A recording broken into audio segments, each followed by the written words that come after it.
ડાંગ ખાતે 3 દિવસના વિરામ બાદ ફરી એકવાર સાર્વત્રિક વરસાદ નોંધાયો છે। 3 દિવસના વિરામ ઉપર હતા મેઘરાજા ડાંગ ખાતે અને હવે સાર્વત્રિક વરસાદ વરસ્યો છે। આહવા, સુબીર અને વઘઈમાં ભારે વરસાદ નોંધાયો છે તો ગિરિમથક સાપુતારામાં પણ વરસાદે હાજરી આપી દીધી છે। વરસાદને કારણે અંબિકા નદીમાં પૂર જેવી સ્થિતિ આવી છે।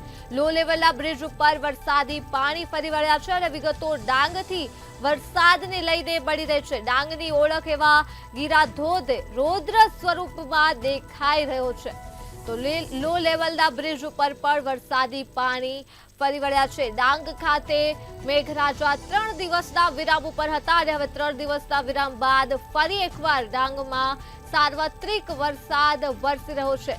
ત્યારે ડાંગની ઓળખ સમાન એવા ગીરાધોધે પણ રૌદ્ર સ્વરૂપ ધારણ કર્યું છે તો ગિરિમથક સાપુતારામાં પણ વરસાદ નોંધાયો છે। આ સાથે જ આહવા, સુબીર અને વઘઈમાં પણ ભારે વરસાદ જોવા મળી રહ્યો છે।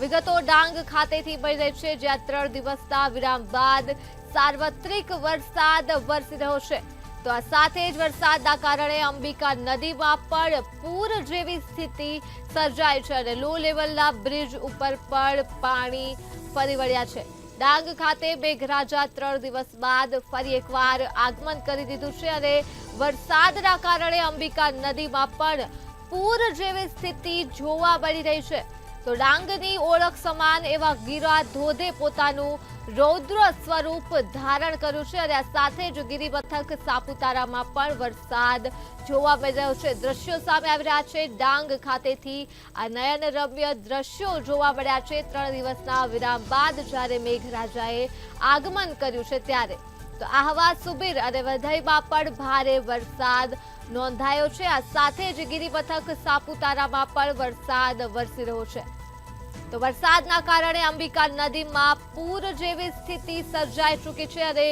લો લેવલના બ્રિજ ઉપર પણ પાણી ફરી વળ્યા છે।